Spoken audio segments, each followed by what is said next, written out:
everybody. Welcome to the Energy News Beat podcast. My name's Turley, President and CEO of the Sandstone Group. We're just one day away from Thanksgiving, or really shutting down for Thanksgiving. We've got a fantastic guest today, but my co-host today is David Blackmon. He is the podcast host over there at the Energy Impacts and the Energy Absurdities Substack. Mr. Blackmon, how the hey are you? Oh, gosh, I'm just so happy I can hardly stand to be around myself. Oh, you and Eeyore. Hey, but let's go to our wonderful guest, not just a Doomberg, the almighty Doomberg. How are you, sir? Stu, David, great to be with you, and a preemptive happy Thanksgiving to you and your families. And I hope that you have a fantastic meal that I am anticipating that I will be indulging upon on Thursday, but looking forward to another great discussion with you guys. Well, I'm hoping that nobody misidentifies you as a turkey, because you are There are no green turkeys. Don't worry, my security situation is quite robust.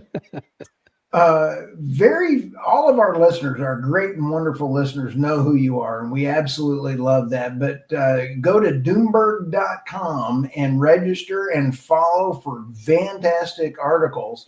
We've got really three major topics for today, guys, that we really want to try to go over and copy and talk about. And Mr. Doomberg, I'll tell you what, you've got a fantastic story when you wrote the late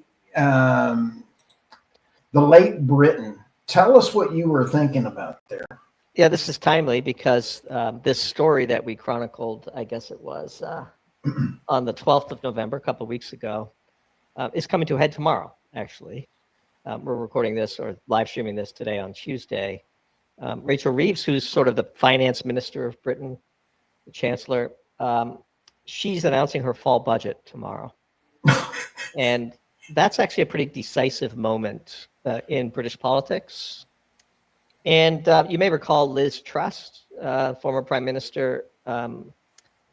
She, lost the race with the head of lettuce because of a budgetary proposal that fell flat with the markets. And there's a fair to midland chance that we could see similar disruptions, shall we say, in the market for British debt on a go-forward basis, depending on what Rachel Reeves proposes. Our interest, of course, is in this crazy windfall profits tax on oil and gas companies operating predominantly in the North Sea. Mm. This is suffocating British oil and gas production. For those that aren't aware, companies operating in the North Sea are paying a 78% marginal tax rate on their profits, and surprise, the level of investment in the North Sea is plummeting. We opened this piece with the story of yet another oil refinery closing in the United Kingdom. The Californication of British energy regulatory policy is well underway.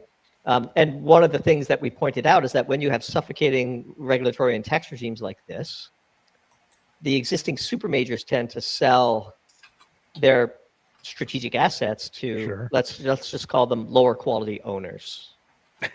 And maybe these owners don't invest the same amount into maintenance and growth because they're kind of trying to squeeze cash out. Think private equity, think energy companies without, say, the same track record of experience or frankly as much to lose as an ExxonMobil or a BP or a Shell.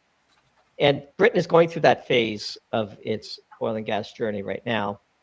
And so depending on how Rachel Reeves treats that excess profits tax, which of course is just absurd, we think that the near-term future of Great Britain will be largely set based on what happens in the next couple of days in that country.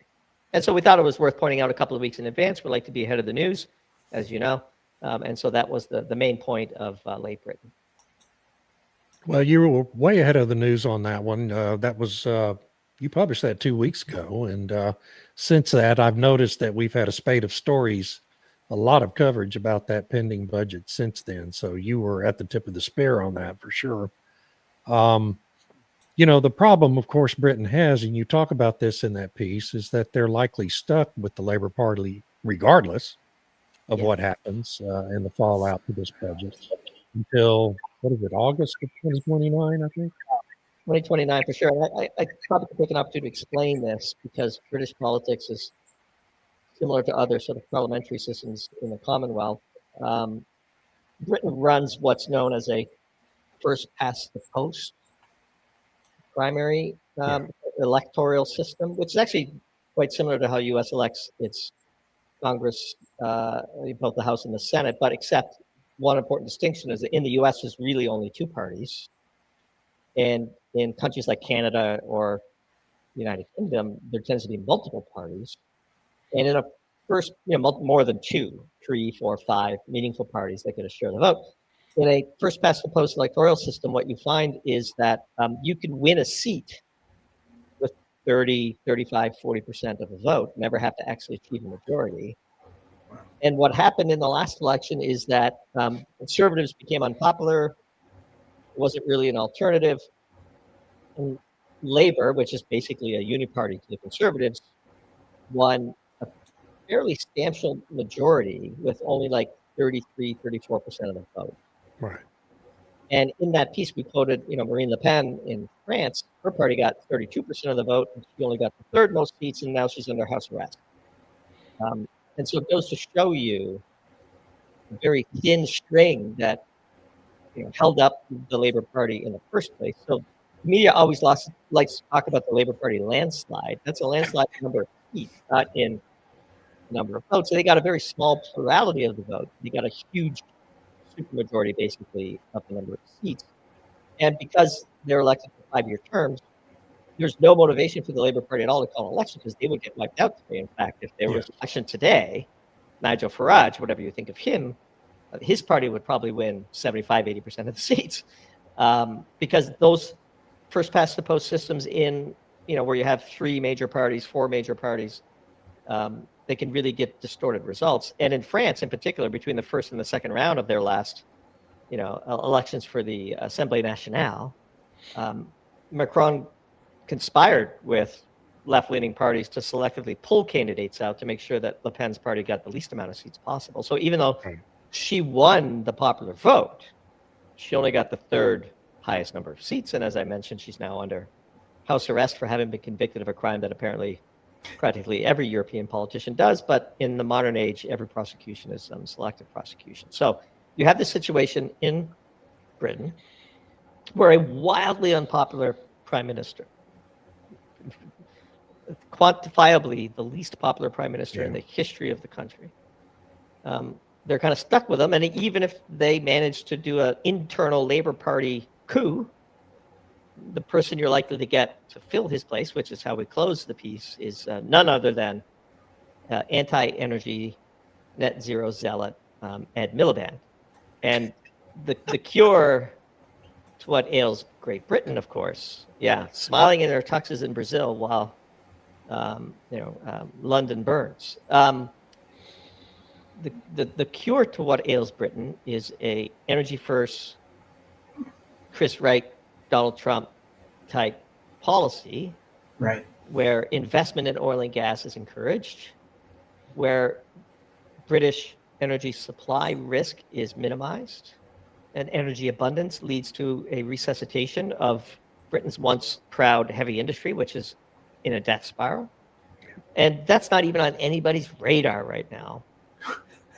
And so when we look at the political ability to do what is needed to save Britain, it doesn't exist. And so logically, one wonders whether the next global financial crisis might not arise in London. So it's even though you might think, what do I care about the fall budget and who is this Rachel Reeves and what is this red bag that she's holding? There's a world where that domino tips over a lot of other dominoes. Yes. And ultimately affects you and me. And so that's why we decided to write about it.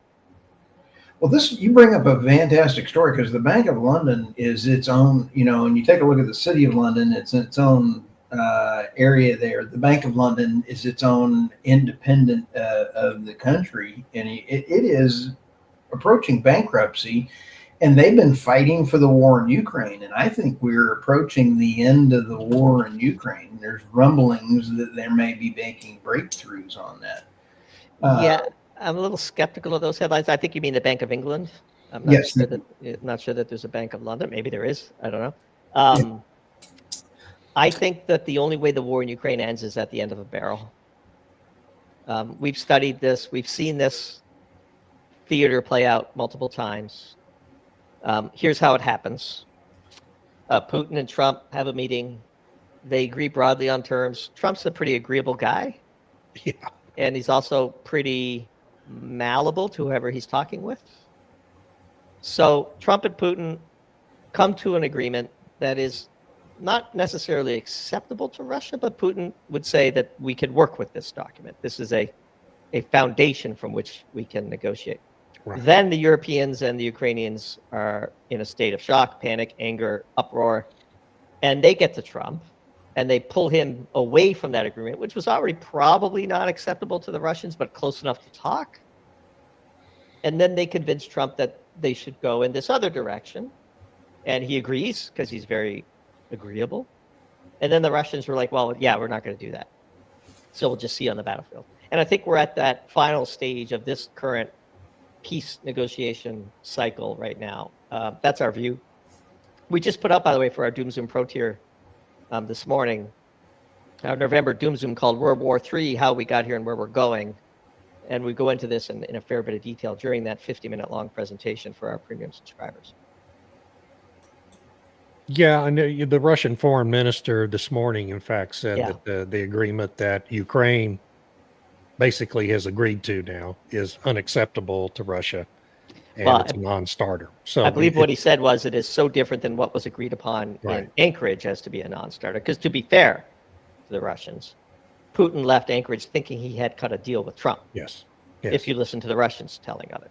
And Trump's posts thereafter. But then what happened immediately? He's in the White House with the Europeans and Zelensky, and all of a sudden he's issuing sanctions on, on Lukoil and so on. And so this war was always going to end on, like, as we said in the presentation today, this is basically a civil war in Ukraine. And we started that presentation with a picture of the 2010 election in Ukraine, which is not, Russian talking points. It's literally actual data that the Ukrainian government has published that you can go find on Wikipedia.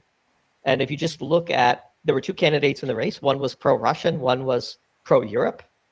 And the pro-European candidate got 90% of the vote in the western part of Ukraine, and the pro-Russian candidate got 90% of the vote in the, 70 to 90% of the vote in the eastern part of Ukraine. And when you look at that map that we showed in this presentation, it's quite clear that this is kind of like, look, I mean, yeah, well, there you go. Yeah, that's not the map that we showed, but that is a map that captures it. Yeah. Yeah, I was bringing this one up, Almighty Doomberg, just to show people kind of don't understand that Ukraine was not always Ukraine. Sure. Americans don't understand anything outside their own state border. Well, my favorite thing is to hear Ursula von der Leyen say that borders can never be changed by force. Find me a border in the world that wasn't established by force.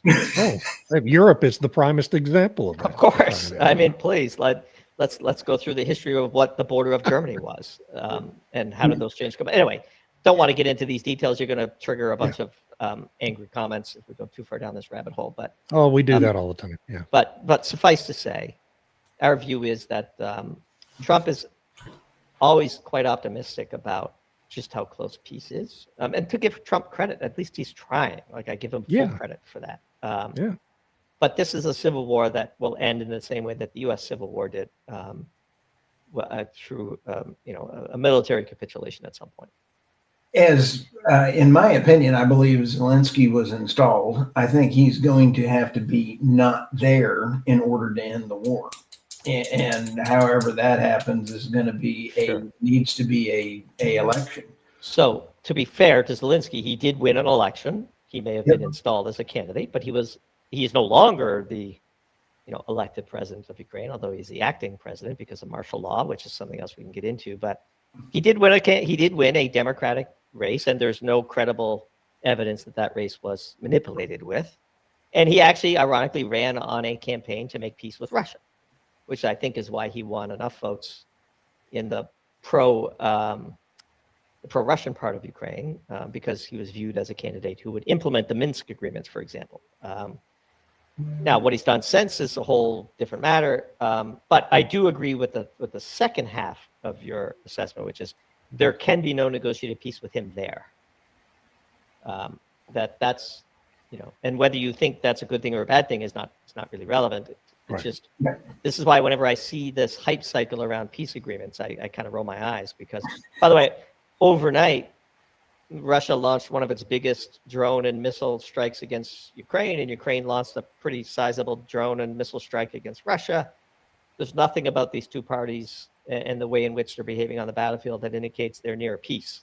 No. And so there's a lot of pressure Trump's putting on. The U.S. is still a very powerful country.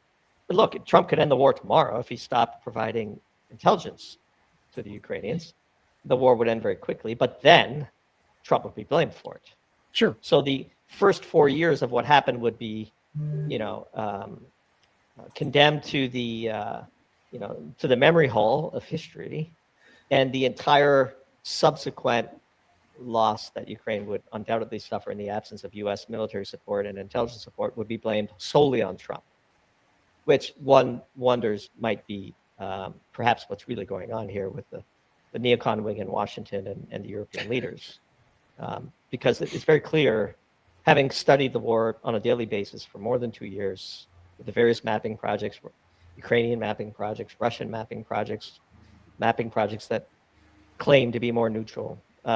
The direction of travel is very clear, and grinding wars of attrition are won by the bigger country with the bigger economy, with the bigger energy, and the bigger manufacturing base. And between these two countries, it's very clear who that is. So that's where we are. I wonder what you make. I saw a report, I think it was yesterday morning. The days kind of run together for me these days. That Russia's year-over-year oil revenues were down 35%. Sure. Isn't that cutting into Russia's ability to continue to fund this war in the way it has been financed for the last 3.5 years? Oil revenues, and we should say actually profits are more important than revenues, as you both know. They're a ever-shrinking input into the Russian economy. Are the attacks on the refineries hurting Russia? Sure. Are the sanctions hurting Russia? Sure. Are they definitive, or are they decisive, I guess is the word I was looking for? Absolutely not. Look, Russia's a net exporter of crude and refined products, right? Yeah. It has an internal military-industrial complex that is currently vastly outproducing NATO. I don't think anybody disagrees with that. The first thing Russia will do is turn off exports. And it will keep its precious hydrocarbons internally to feed its military-industrial complex. So when in this presentation, we go over this, Russia right now is committing what we have consistently called war crimes by systematically destroying the entire electricity and thermal water grids of Ukraine just into winter. I believe they've gotten rid of 80% of Ukraine's thermal capacity. And I don't know about the numbers, but thermal capacity is a very big deal heading into winter. Yeah. For those that aren't aware, the old Soviet system was sort of free heat for everybody, and all the apartments and homes were hooked up to these centralized thermal systems. And the human need to stay in thermal comfort accounts for 40%, for example, of U.S. carbon emissions, just to put this into perspective for people. If you don't have heat in the winter, you can't stay in the city. And Kiev looks like it might be unlivable this winter. And we call it a war crime because it disproportionately impacts the civilian life. Sure, it hurts the military, but it hurts civilians way more. The U.S. has done this, by the way. Again, one of the things we like to say is the phrase war crimes is oxymoronic. It's one of the reasons why we are staunchly anti-war. But the systematic destruction of Ukraine's electricity and thermal grids is going to have a far greater impact on Ukraine's ability to stay in the fight than Russia's, when you look at the impacts of Russia's refinery. And this is evidenced by the fact that the urgency to get a peace is is as high as it's ever been. Well, Russia's not urgently demanding a ceasefire or peace. Putin recently just said in a opening speech to his Security Council that his preference would be to fight it out militarily because he knows how that's going to end. But he's always willing to have a negotiated settlement, yada, yada. Now, people who are strongly anti-Putin or people who have never actually read anything that Russia has ever said might think, well, what are you doing even like reading that transcript? Well, I read everybody's propaganda, and it's always interesting to see what the other side is saying to itself. Because then you know that the counterproposal that Ukraine watered down the original 28-point peace plan is just never gonna land in Moscow. And if so, you know it's never gonna land in Moscow, then you could very quickly determine that, okay, this war is going to end at the end of a barrel. And that's currently our view. And so that's where we are. And again, we opened this Doom Zoom that we published this morning, and I only mentioned it a few times because it's top of mind because I've been answering comments and emails about it. By saying that the amount of propaganda is so thick. And if you're only reading Western propaganda, you have no idea what's going on. And I read Iranian propaganda, Israeli propaganda, Chinese propaganda, Russian propaganda, Ukrainian propaganda, British propaganda, European propaganda, Brazilian propaganda, American, Canadian, Mexican. And I can tell you, without hesitation, by far the worst is the British. And anytime we comment on this affair or write an article that references it, or even today publishing this Pro Talk on it, we always get a few very angry comments or emails from Britain. Of course. And my response to them is, these are our authentically held views, politely expressed. And if these anger you, that says more about you than it does about us. Which is about as nice a way as I can say it. That's very kind, yes. But anyway, I digress. But and I've said this on other shows, maybe I even said it last time I was on with you guys. If you want to get a real personal, direct, visceral training on how to read the news, right, the next time you have a dominant news cycle event, I don't care what it is, assassination attempt of Donald Trump, or massive negotiations going on in the war, or the Israeli-Iran missile exchange, take a moment and read how 8 different countries describe what just occurred. And your mind will be blown. Holy smokes. And you will never be able to read the news in the same way again. Doomberg, you're talking about my wife. I go in and I have to figure out which one of the 8 wives I have married that day. So, it's almost the same thing. That sounds like a you problem. That is, yeah, that's a you problem, Steve. But no, it's a serious point. Like, if you've ever done that, like, I don't know, take the Lewinsky scandal, or pick your favorite. Like, anything that is currently dominating global news, and then, okay, just have a conversation with Perplexity and say, what is the largest English language Russian official news agency? What is the or that has an English translation? So it would be TASS. If I want to read the British stuff, I'll look at the Guardian, or I'll look at the Telegraph. And if I want to read the American, it'd be the Washington Post, or the New York Times, or Fox News, or New York Post. And you do that for 8 or 9 countries and just spend an hour. How does the China Times describe? Here's a perfect example: the meeting between Trump and Xi Jinping in Korea. Right. Go and read how the Russians described it, how the Chinese described it, how the Financial Times, which is British, described it, how it was described in Brazil, which is a proxy for the global south of Latin America, South and Central America, and then you just read all of these English language versions of these government outlets, basically, and you will find, to varying degrees, 8 wildly different interpretations of what just occurred. How fun! I'm going to go try this on my wife.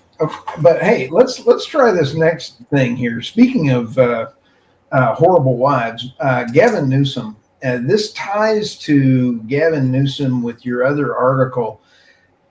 Doomberg, last week, we did notice that India shipped in a tanker full of jet fuel.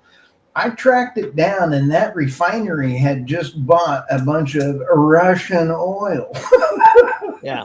So we have Gavin Newsom who has decimated the cotton picking entire oil industry. And now you have the main pipeline in California losing $2 million a month. And then you have him saying that it's starting in January, or I believe real soon.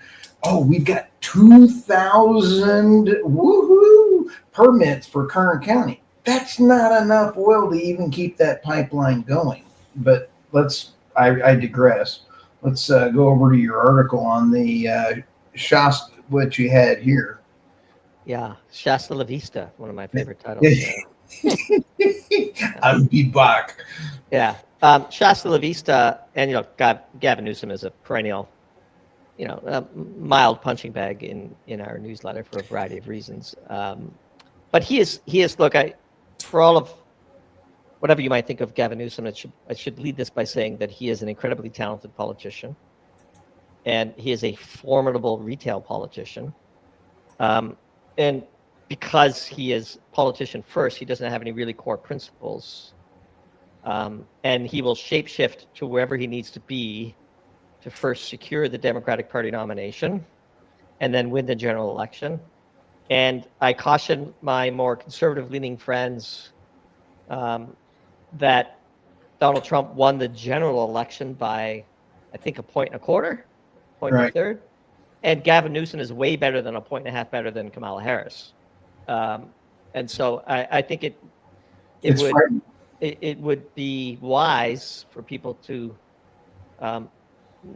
not underestimate Gavin Newsom as a political force and his potential future in the U.S., especially given the pliant legacy media outlets which will support him thoroughly. So with that background, there's an interesting little situation developing in California. Northern California is amongst the most conservative on the West Coast, and Shasta County in particular, I think, voted 2/3 for Trump. And because of this new Prop 50, they're losing their congressional seat in Washington. So they have been roped in. If you scroll down, I think you can see the new district.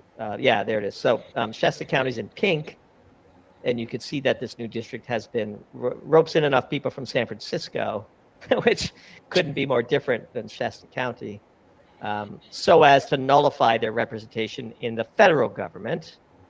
And at the same time, the state government in Sacramento is looking to override local opposition to a very large wind farm that has been rejected by county planners multiple times. And in fact, California made an entire new law because of this one project that allows Sacramento to overrule, technically the California Energy Commission, which is an arm of the governor of California, Gavin Newsom, aforementioned Gavin Newsom. And this project, that's a rendering of it. That's not the project, just to be clear. And I do agree with Patrick's comment, but I would I would advise against political violence. We don't do political violence. We find Patrick very very humorous. Yes, I concur with the impulse, but impulse control is the sign of a civilized man. So this project has been appealed using this new law that passed after it was rejected. Basically, the law gives the California Energy Commission to tell the Shastas of the world that they're going to do it and they're going to like it. Even the staff on the CEC has now recommended against this project. One of the challenges with this project is that it actually makes fighting forest fires harder, because the planes that come in and dump the anti-flammable chemicals onto these fires would have challenging ability to do this. And Shasta has been the subject of a couple of historically really devastating forest fires in the past. The company that's involved with this, the developers, call that nonsense, of course, as one might expect. But I'm just laying out the political battleground as it exists. And so this project remains in purgatory, and how it resolves, we think, will be quite interesting. You have the pro-renewables crowd complaining. This is the locals who are objecting to it, of course. And then you have Gavin Newsom, who has eyes on the Oval Office, who probably doesn't want to necessarily go down this path too far. And so it's just a very fascinating situation. One of these off the beaten path stories that we like to publish on at Doomberg every once in a while. I love this picture, by the way. We've got the Doomberg sitting on his shoulder. No, looking over his shoulder. If we were sitting on it, then there Keeping might be an eye on him. Yeah.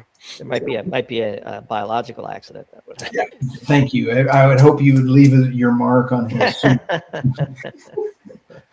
But when we sit back and take a look at California, I absolutely just, when I wrote the stories on that last week, had a cow writing them, because it is absolutely abysmal what this man has done to the entire state of California. And he keeps saying, I run the 4th largest economy in the world. You've destroyed the 4th largest economy, and you've now created a national security risk, dude. But yet somehow it remains the 4th largest economy, even after 8 years of this guy, or 7 years. Yeah. Well, look, let's just say this again. None of that matters. Yeah. No, on a national scale, it it really does not does. matter Still at have all. the media propagandizing. I mean, we had, I'm going to probably annoy some people, but luckily nobody's listening. It's just 2 of us, 3 of us. But we had a cadaver as president for at least the last 2.5 years of Biden's presidency. Right. I mean, and Twitter. I mean, it was weekend at Bernie's. It was very clear that the man wasn't. Isn't that a great movie? Great movie. And by the way, even after the disastrous debate, my honest view is he probably would have polled better than Harris did. He might have, yeah. Yeah. That's entirely possible. Right. And so if that's your comp, I mean, Gavin Newsom is a talented politician capable of stringing together coherent paragraphs, let alone sentences. And he's a formidable candidate. And I would underestimate him. Well, I mean, I would advise people not to. And I would say this, of course, if Trump is not running, for whatever you think of J.D. Vance or whoever wins the nomination, they're not Trump. Trump was a generationally talented retail politician who convinced much of blue-collar America that he was their champion. You might think that's foolish of blue-collar America, or you might think that he is legitimately their champion. It doesn't matter. He had the retail talent. I could tell you. He gave a rally, one of his campaign rallies. And then I decided to go to it. It was in my area within an hour's drive. And I just wanted to go. Let me soak up the vibes, And it was amazing. It's stunning.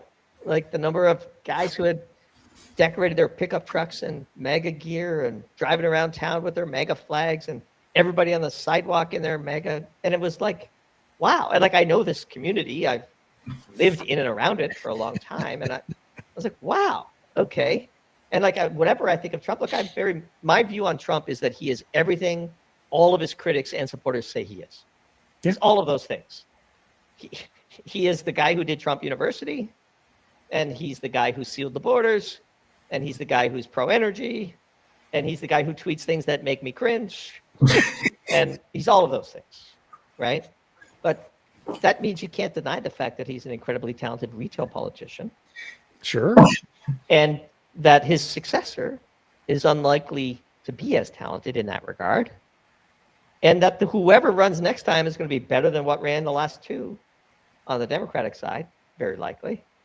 And so I think 2028 is going to be a formidable challenge for the more conservative-leaning listeners on your show. Yeah, I think there's no doubt about that. I would just also say, though, that J.D. Vance is going to come. If he's the nominee, he doesn't have all of Trump's baggage either. Sure. And neither would Marco Rubio. I mean, Sure. these campaigns become their own unique animals. Yeah. And by and large, every presidential election is either a change election or a status quo election. And, whether 2028 is one or the other is going to depend entirely on what happens between now and then. Sure. No, I agree with you. But then you're talking about, Mitt Romney versus Barack Obama. What's the big... And that should have been a change election, right? I mean, by all intents and purposes, that should have been a change election because the public was fed up with Obama. but Romney was such a horrible candidate. And so that's the wild card. You could Yeah. end up with a horrible candidate who He- changes the complexion of the election due to their own incompetence. It's funny you say that because he was certainly portrayed as such. I concur Well, with he that. was. He was a terrible candidate. But he was also an extremely talented person. I mean, he Oh, built very talented a person. wildly Yeah. successful private equity Yeah. firm. You know, so anyway, not to get into too much Anyway, yeah, politics, no, but I mean it's all so complex, and it's always fascinating to see how it shakes out. But I agree with your assessment of Newsom. He's certainly a far more talented retail politician than Kamala Harris. It's pretty frightening. Hey, I've got two questions for you here. Let's the United States petrodollar.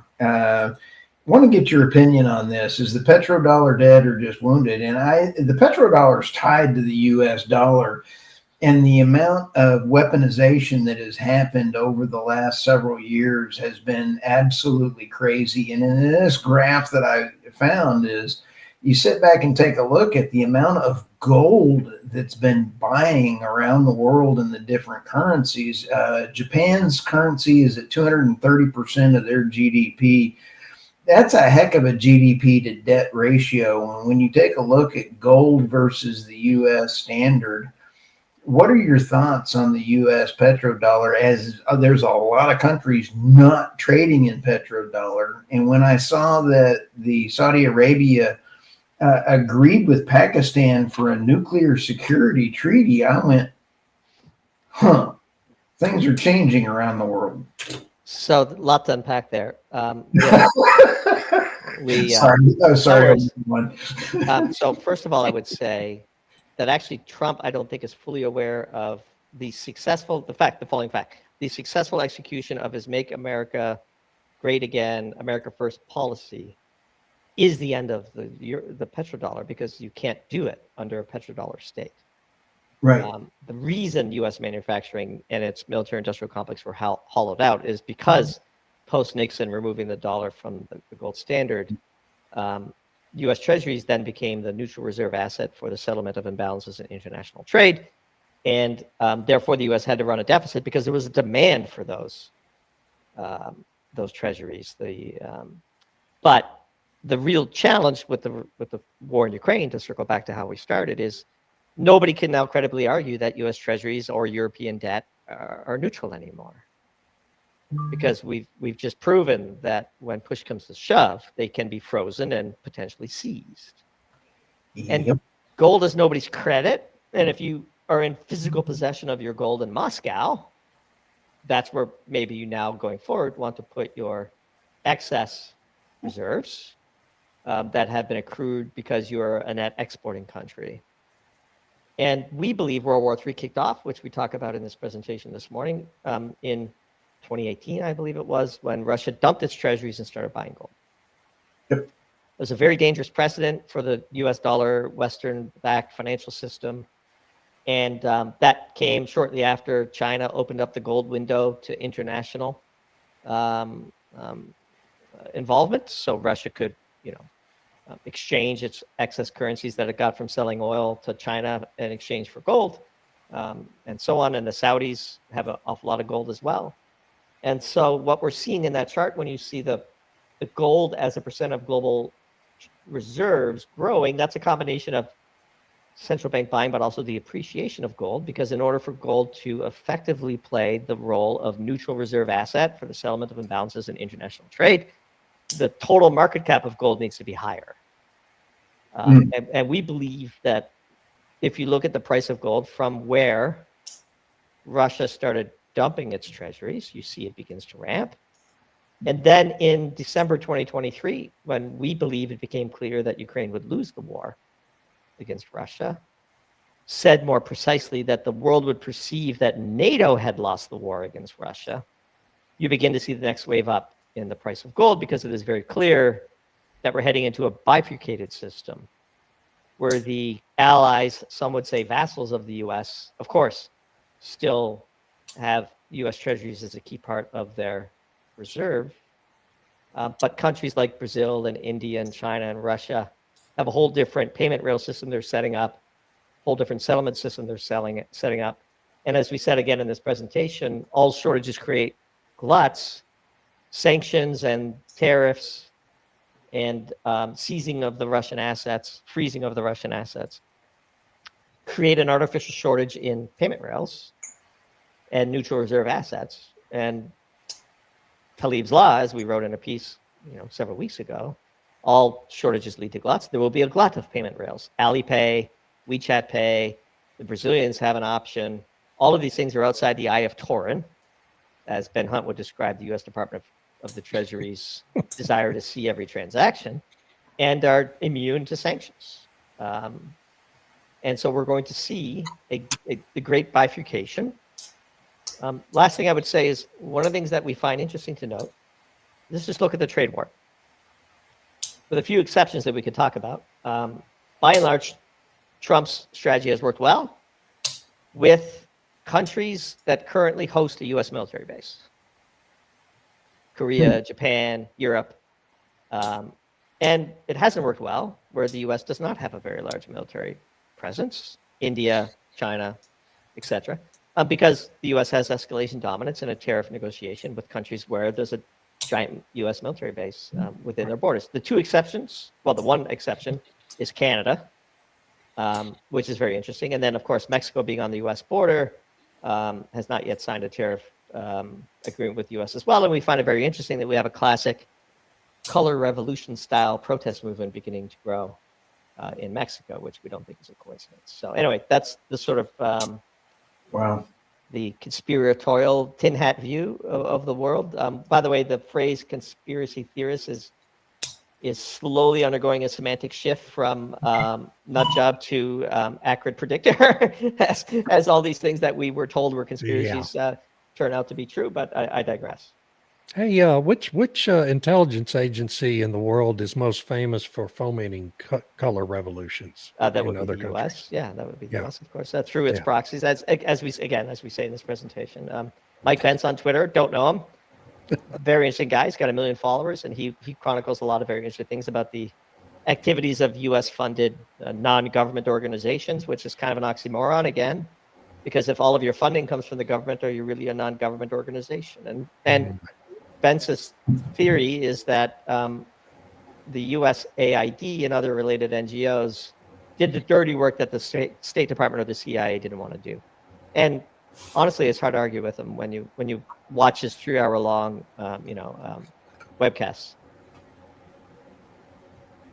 Yes, I think. Well, anyway, I shouldn't comment any further.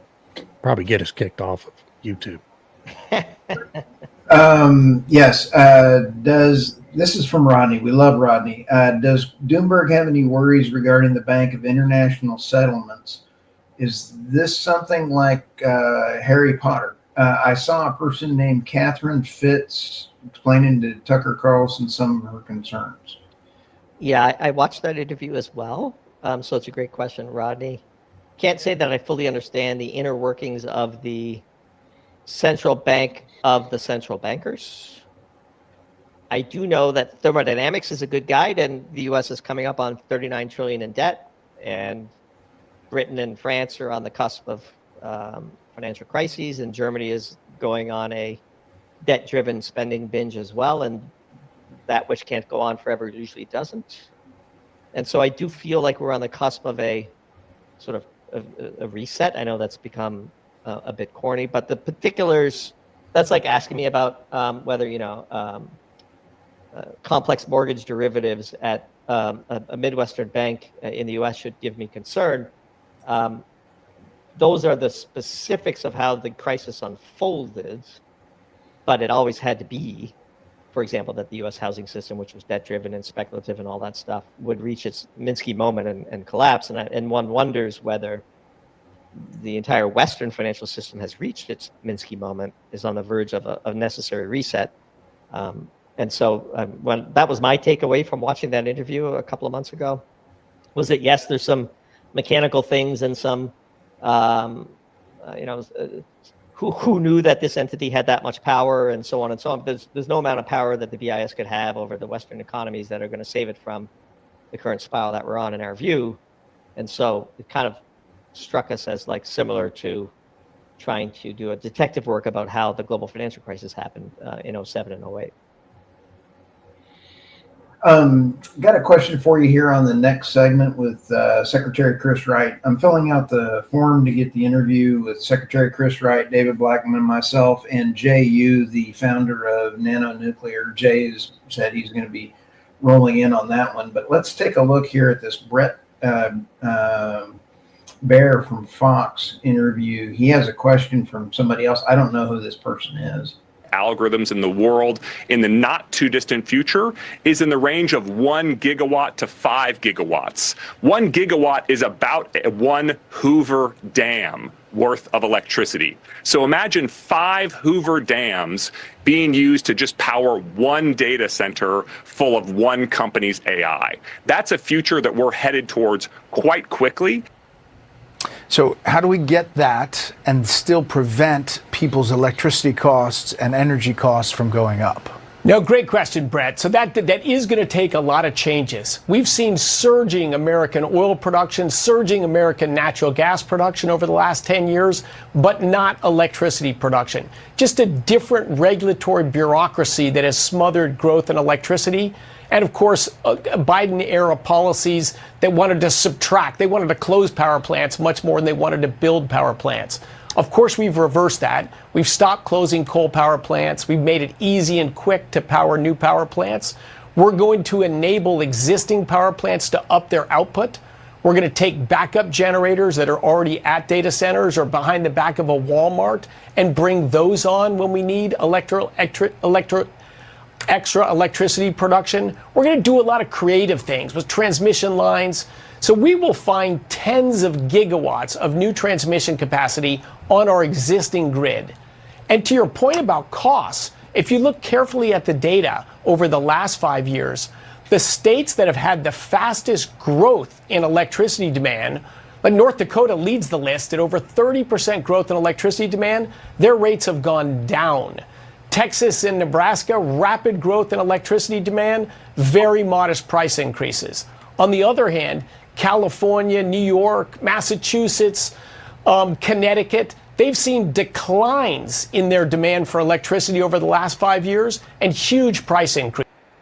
There's a lot more, Doomberg, to that article, but there was a couple points that I wanted to ask in there about your thoughts on that. I love the way Secretary Chris Wright said basically that we're going to see costs coming down, but where they're going to come down first is where there's pipelines. Oh, nice. I thought that was a pretty cool way. But if you understand how the grid works, his comment saying that they're going to try to find tens of gigawatts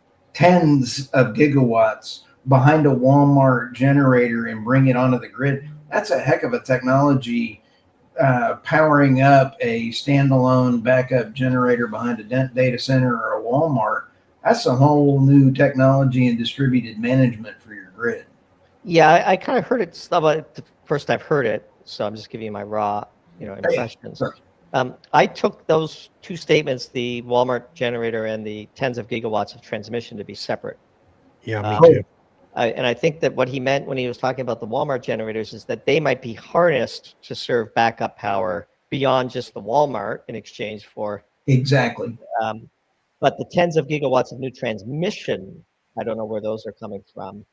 But at the same time, our view, as we've written in a piece called Irreconcilable Differences, the marginal AI demand for electricity is probably not going to come from grid-connected power, but from isolated power dedicated to the data centers. And maybe a hybrid approach where there is connectivity for backup both ways. And we're seeing that. Dedicated nuclear, dedicated gas turbine for data centers. And I think the rest of what he said is absolutely correct, that the Biden administration was trying to shut down coal power plants and that the Trump administration has tried to reverse that. And at least we have a Secretary of Energy who comes from the energy sector, who understands nuclear power, sat on the board of a nuclear-powered startup, created multiple unicorns in the shale space. And so I wouldn't critique him too much on the diesel generator comment, which I took to be slightly different. But at the same time, it is going to be challenging to get the transmission and other grid infrastructure needed to incorporate this incremental demand for AI, which is why we believe it has to go off grid. And in our view, the ultimate solution is natural gas goes into a building and data comes out of it. And everything that happens between methane and compute happens in that same building, because data is infinitely easier to send around the world than electricity or natural gas. Wow. That's a Yeah. whole paradigm shift on the grid. Yeah. So again, irreconcilable differences. You cannot power data centers and have residential and traditional industrial companies not see the pain of it on the same grid. And since the second part of that axiom is unacceptable, it won't happen. Now, it might happen a bit before people reverse course, but the long-term steady state assumption in our view has to be that data center operator A buys its own gas turbine, works with, Texas Regulatory Commission, gets free natural gas in West Texas, and computes to its heart content, training large language models and so on. Small commercial for our upcoming Doom Zoom for December. It looks like we're probably going to do a full deep dive on artificial intelligence for the layperson, because we have some involvement in our private investing in that space. Yeah, and I think you're absolutely right. Ultimately, the data centers are going to have to have their own behind the meter power generation. But right now, of course, they are putting some strain on some grids in the country right now because they're building the data centers without that the power and in place. Conveniently, those parts of the country also happen to have installed intermittency that is now swamping out dispatchability, and so they make a very good scapegoat as well. So all these things are political. Yes. Yeah, exactly. Which tends to get lost in a lot of the conversations. Well, nuance is not the mother's milk of politics, as we know. No. So as the Democrats start trying to pull together, and they say that affordability, and they're trying to blame President Trump for the electricity price increases, when you've seen some of the price increases back, Bloomberg just put out 3 weeks ago, there was 230, some areas back east, 230% increase in electricity because they were next to government data centers. You have 100% increase in Tulsa, Oklahoma. They're within 70 miles of data centers. But wherever you look, where there's pipelines, you have the Texas Gulf Coast area and other areas where pipelines are billions of dollars are rolling in to put in more natural gas. I think you'll see some stabilization in there. Yeah, again, blame storming is a skill of modern politics, which is where you blame storming. Did you say blame storming, sir? Yeah, so that's when you gather a team and you figure out whose fault it is, right? Anybody but yours, right? Well, again, the effective articulation of a good brainstorming strategy doesn't necessarily involve truth. Yeah. It just involves a plausible narrative that is accepted by a large number of people.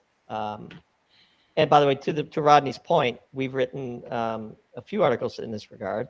One of them is that you can expect data centers to go up wherever you find a net LNG exporter. Right. So you just go to the Permian Basin. Oh no, LNG exporter like Malaysia. Oh yes, Trinidad LNG and Tobago, for sure. Yeah. like Qatar. Because why would you pay to freeze it and ship it and then regasify it when you just intercept it before all of that and power your computer with it? And so all you have to do to see where AI investments are going to go is go to the Statistical Review of World Energy, download their free and brilliant and utterly useful spreadsheet, and then go to the tab that says largest LNG exporters, and then take all of those countries and search that country name and AI, and you will see, wow, look at that. Oracle just put a $5 billion AI data center into Malaysia. Well, I happen to know Malaysia is a energy superpower that punches above its weight because I did business in Malaysia when I was in industry, and they have dirt cheap natural gas and dirt cheap oil, and they're right there, in the South China Sea. And lots of dark fleet tankers doing shipping of oil in.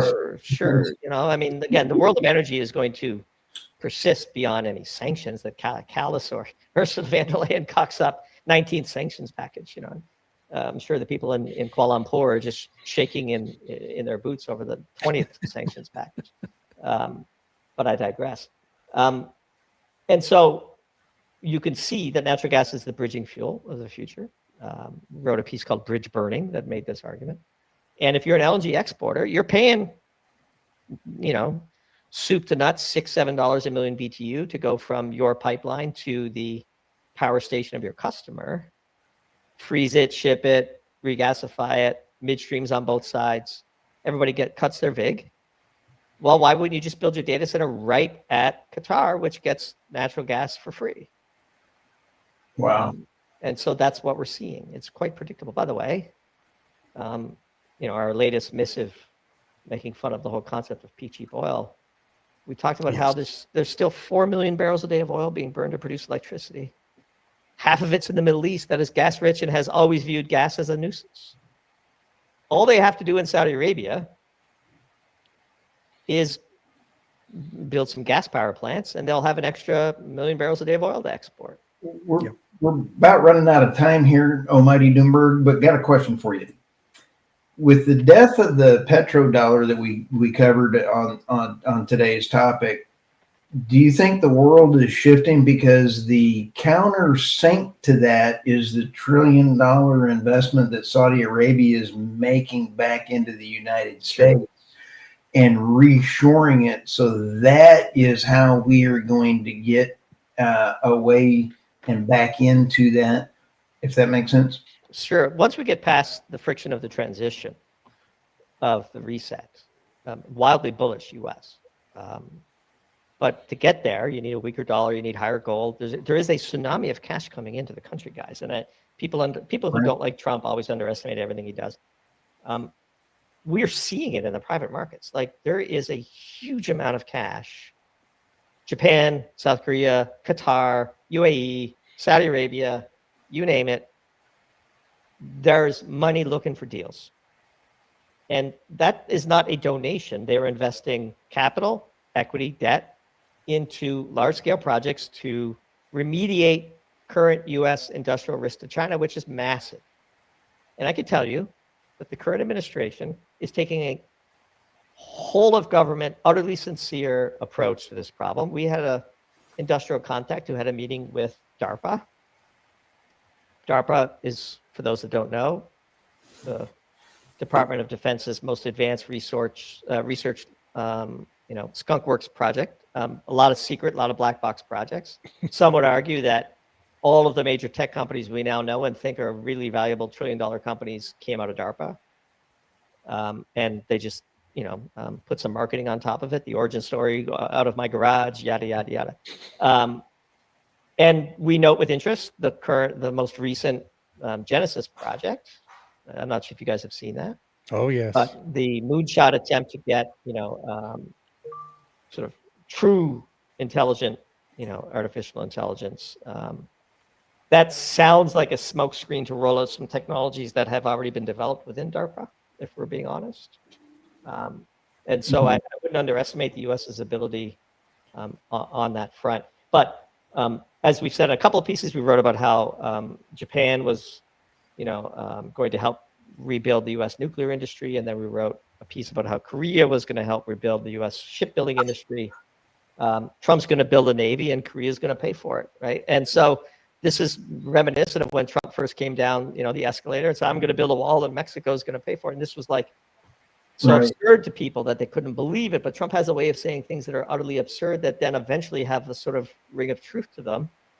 And we believe that the tsunami of cash, hundreds of billions, trillions of cash is pouring into the U.S. And as I try to tell our friends in private life, like, stick your hand out and grab some. It's coming, right? Position yourself accordingly. And so that's where we are. We've got just a few more minutes here, but I want to give a shout out to James T. Kirk. He's now a new subscriber on my Substack.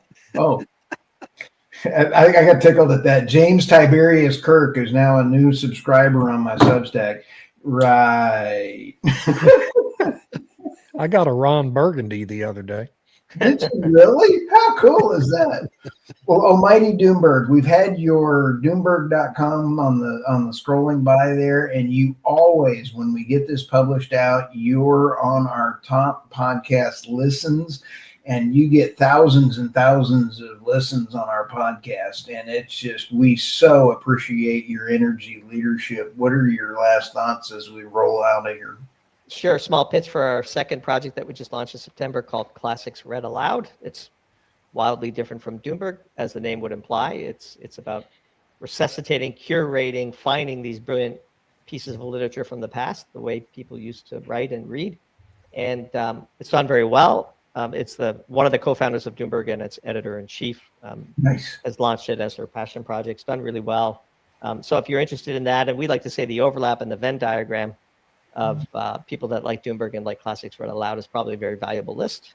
But everything else is at Doomberg.com. Please go find that. And Stu, David, and to everybody who submitted comments, hope you all have a wonderful Thanksgiving. Always a pleasure to talk with you guys. Looking forward to the next time.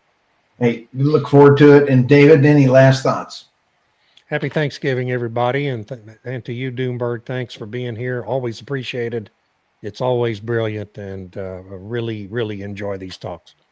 Hey, thank you all. And for Stu Turley, President and CEO of the Sandstone Group, have an absolutely blessed Thanksgiving. We'll see you all soon.